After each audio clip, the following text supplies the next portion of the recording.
contexto, Jair Bolsonaro vetou a obrigatoriedade do governo federal garantir água potável e leitos de hospital para indígenas infectados com a Covid-19.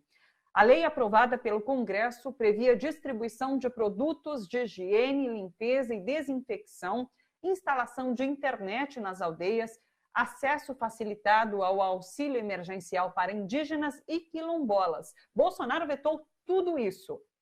A lei ainda determinava que o governo federal comprasse respiradores e destinasse verba emergencial aos povos indígenas, quilombolas e pescadores para ações de combate ao novo coronavírus.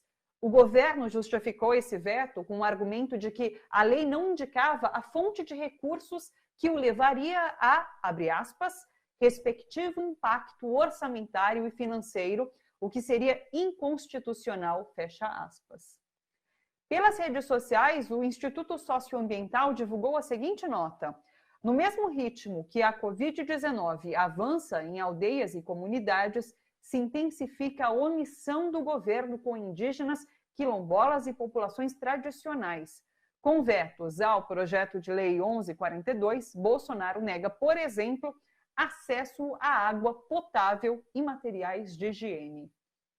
A gente falou sobre essa questão na segunda-feira com o Fundo Brasil de Direitos Humanos, que denunciou esse descaso com a população indígena frente a essa pandemia do Covid-19. Bom, depois que Jair Bolsonaro divulgou que está com a Covid-19, com o novo coronavírus, a Secretaria-Geral da Presidência da República anunciou que 108 servidores da presidência também testaram positivo, mas esses dados são do dia 3 de junho. Já se passaram, portanto, mais de 30 dias, um mês.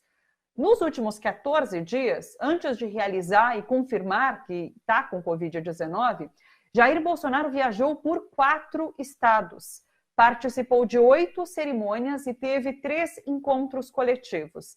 O levantamento foi realizado pela Folha de São Paulo. Nesse período, Bolsonaro esteve com deputados, ministros, empresários e, claro, apoiadores. Nós selecionamos alguns desses momentos. Vamos acompanhar. Salve de palmas para o nosso Brasil.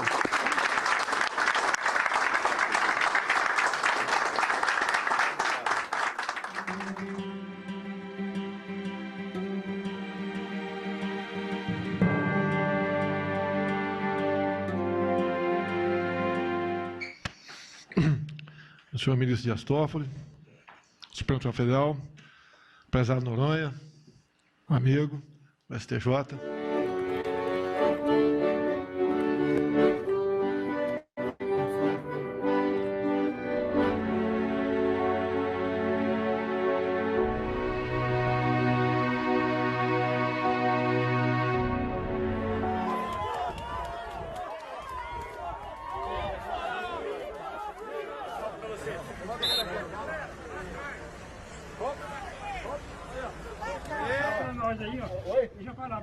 Deixar o quê?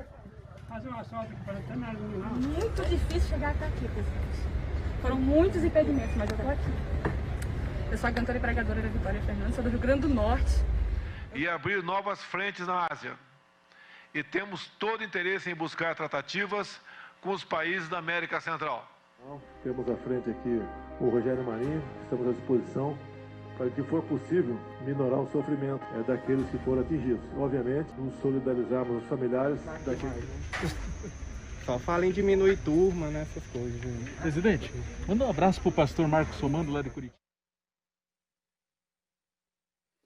Essas são imagens da TV Brasil, como vocês puderam ver, e também divulgadas pela internet desses últimos, então, 14 dias. Lembrando que nesses 14 dias, antes da manifestação de sintomas, a pessoa muitas vezes já está contaminada, podendo transmitir o vírus. Portanto, é essa a importância dessas imagens. Em muitos das reuniões que Bolsonaro participou, a gente pôde ver que ele não estava bem paramentado ali com a máscara, que é a proteção necessária nesse momento em que você está contaminado e muitas vezes, inclusive, ainda não sabe. Por isso que é tão importante usar o tempo todo a máscara.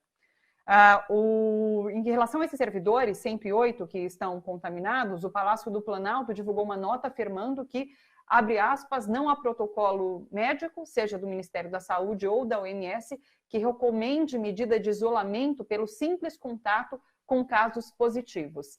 Então, fica essa nota que foi publicada pelo Palácio do Planalto. O ministro Paulo Guedes, que havia se reunido longamente com Bolsonaro nos últimos dias, resolveu se isolar na Granja do Torto. Segundo a assessoria de Guedes, o ministro não apresentava sintomas da doença, mas, conforme recomendação médica, ele cumprirá a agenda por meio de videoconferência e fará um novo teste para assegurar a eficácia do resultado. Jair Bolsonaro está despachando no Palácio do Alvorada, inclusive tem divulgado vídeos em que aparece tomando dose da medicação já condenada pelos cientistas para o tratamento da Covid-19, inclusive. Sobre tudo isso, a gente conversa agora com o Leandro Fortes. Oi, Leandro, tudo bom? Tudo certo, Leandro. Leandro, eu queria saber como que você viu aquela entrevista que foi concedida por Bolsonaro ontem, avisando que ele estava com Covid, em que ao final da entrevista ele se distanciou um pouco ali dos repórteres e tirou a máscara. E daí no mesmo dia, ontem à noite, ele fez então esse vídeo divulgando que estava tomando ali o comprimido. Ele já tinha dito mais cedo, estou tomando, não estou sentindo nada, estou super bem. Como que você viu tudo isso? Thalita, Bolsonaro se comporta como um psicopata e como um demente, porque ele sabe, né, que ele dá vazão a esse comportamento, porque ele sabe que tem um público para isso. Ele não tem nenhum senso de ridículo, não se importa com a imagem nem dele, nem do país no exterior, né, governa apenas por seus instintos mais baixos e faz essas coisas diante do mundo, diante de um país estupefato, né, de uma civilização estupefata. O fato dele ter essas imagens que vocês mostraram agora é uma coisa gravíssima. Ele está doente e ele está transmitindo essa doença que mata pessoas, né? que já tem 40 milhões de pessoas infectadas no mundo, 1 milhão no Brasil. Uma doença que mata pessoas, ele está transmitindo, pegando crianças do colo, abraçando idosos, falando com pessoas. Ou seja, assim, se você não tinha ainda uma razão pessoal para chamá-lo de genocida, você tem agora. Todo mundo tem agora uma razão para chamá-lo de genocida. Ele está promovendo um genocídio. No momento que ele está transmitindo uma doença infecciosa que está matando milhões de pessoas no mundo, que mata mais de 1.500 pessoas por dia no Brasil, que já matou mais de 60 mil brasileiros. Ele negava essa doença, ele dizia que essa doença não existia. E ele agora está doente e continua se comportando como o demente e psicopata que é, fazendo propaganda de um remédio que foi desconsiderado pela Organização Mundial de Saúde, que os médicos não estão recomendando para os pacientes, mas ele tomando esse remédio, gravando o vídeo, ele vai fazer milhares de pessoas idiotas que o seguem, né, ou incautas, que vão dar esse remédio para suas famílias, para os seus pais, para os seus filhos, e vão matá-los. Esse homem tem que ser parado. Né? E assim, ele aproveitou tudo isso, ele só deu transparência a tudo isso, porque ele sabia que naquele mesmo dia que ele deu a entrevista e jogou o microfone de lapela no chão, se afastou dos repórteres, obrigou aqueles repórteres a presenciar essa coisa lamentável, que é um homem doente tirando a máscara e jogando perdigoto nos outros com o coronavírus. Ele só fez isso porque o filho dele ia depor naquele dia. E ele conseguiu ter sucesso, sim. Teve gente que não sabia que o Flávio Bolsonaro estava depondo na polícia por conta do inquérito das rachadinhas no Rio de Janeiro, que é a ligação da família Bolsonaro com a milícia assassina, com a milícia que assassinou Marielle Franco, com a milícia que assassina pessoas no Rio de Janeiro, achaca, extorque e mata pessoas no Rio de Janeiro. A rachadinha é o epicentro dessa milícia no Rio de Janeiro. E ele conseguiu isso. E ele está apostando, quer dizer, em um daqueles encontros que aparece aí que vocês mostraram, ele fala ao meu amigo Noronha é o presidente do STJ que vai decidir agora se o Queiroz vai ser libertado ou não. Ou seja, é um amigo dele. É um cara que vota sempre com o governo, é um sujeito que não tem nenhum escrúpulo de votar com o governo. Então, assim, se ele não for impedido de fazer essas coisas de forma judicial e política, ele vai continuar fazendo. Ele é um genocida, ele é um assassino em potencial, ele se excita com a morte. Ele louva a morte, ele já falou isso, ele queria 30 mil mortos na ditadura, ele elogiou um torturador no impeachment da Dilma. Ele é um sujeito que se excita com a morte. Ele é um psicopata e ele tem que ser parado.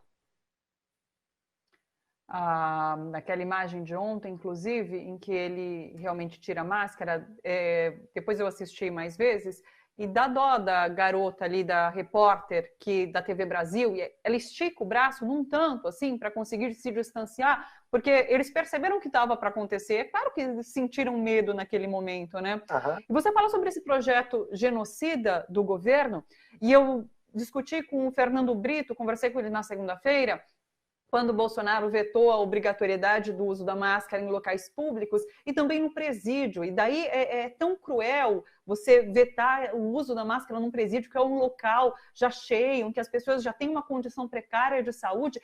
Só pode fazer parte de um projeto genocida. E agora a gente fica sabendo desses vetos em relação à população indígena, de vetar água potável, acesso à água potável, vetar materiais, o fornecimento pelo governo de materiais de higiene. Então, assim, só pode fazer parte de um projeto genocida de matar essa população de fato. Sim, essa questão indígena demonstra que é uma ação institucional de genocídio.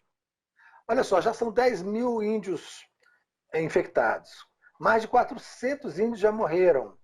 Assim, a infecção em tribos indígenas, ela pode dizimar nações indígenas inteiras, povos indígenas inteiros. E o Bolsonaro, assim como ele quer isso para os presos, ele quer também para os índios e os quilombolas. Ele tem um desprezo histórico por essas pessoas.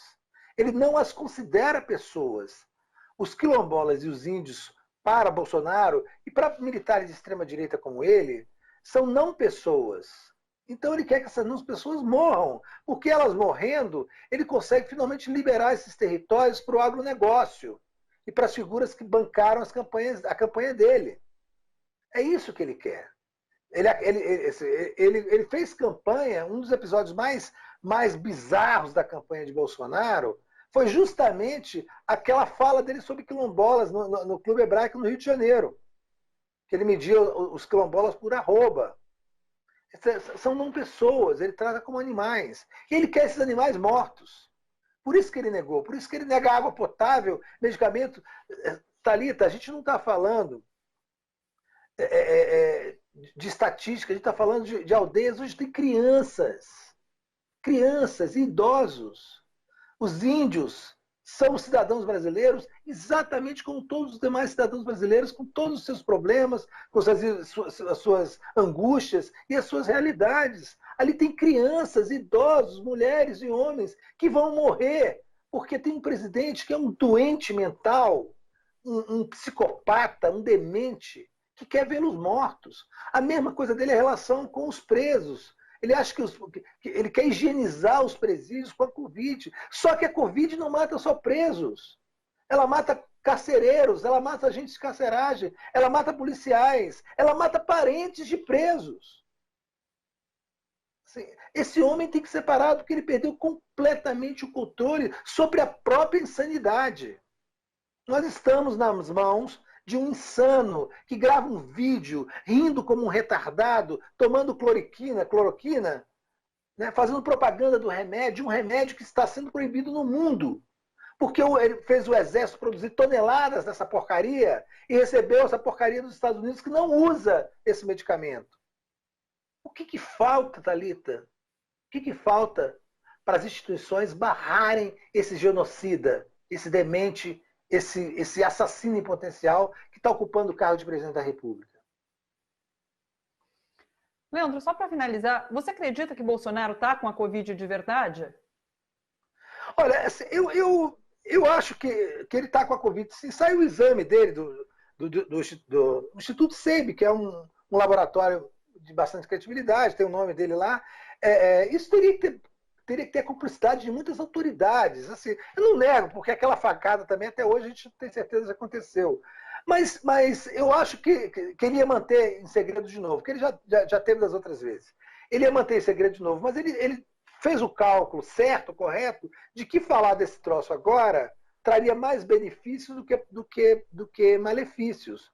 Desviaria o assunto, o dia em relação ao depoimento do filho, né, se vitimizaria, e como ele é muito bem assistido, ele vai fazer propaganda de um remédio que o principal produtor no Brasil é um apoiador dele. O Exército tem toneladas desse remédio, que vai despejar esse remédio nas pessoas, né, principalmente nos mais pobres, e ele se vitimiza. E ele sai dessa e vai acabar falando, tá vendo, é só uma gripezinha, resolvi tomar a cloroquina. Assim. A narrativa cafajeste está presente o tempo todo. Eu acho que ele está doente. Agora, ele infectou pelo menos uma centena de pessoas nessa história. Ele infectou a embaixada dos Estados Unidos. Por isso, assim, o Hélio Schwartzman escreveu na Folha de São Paulo que queria que ele morresse, e as pessoas ficaram indignadas. Todo mundo quer que o Bolsonaro morra, e não é de hoje, e não é por Covid, não. Isso não causou espécie de ninguém, isso é hipocrisia. Mas o que merecia morrer era o embaixador dos Estados Unidos, para que os Estados Unidos tomem noção da dimensão, da estupidez que eles estão promovendo no Brasil, apoiando um governo de um genocida. E ele contaminou a embaixada dos Estados Unidos. Ele foi lá no dia 4 de julho, como vira-lata que é, comemorar a independência dos Estados Unidos. E abraçou todo mundo, e levou pessoas e tal. Esse cara está espalhando doença por todo lugar que ele passa. Ele está matando gente fazendo isso. É isso que as pessoas têm que ter noção. Ele não está disseminando uma doença, ele está disseminando a morte. E esse cara tem que ser parado. Não é possível. A gente recebeu aqui um comentário, Miss Santos, disse assim, ó, forte só dá voadora. Fã dele, sou de Lauro de Freitas, Bahia. Obrigada pelo comentário, Miss Santos. Leandro, muito obrigada pela participação. Até sexta-feira. Um beijo para você. Obrigado, Thalita. Um beijo grande para você.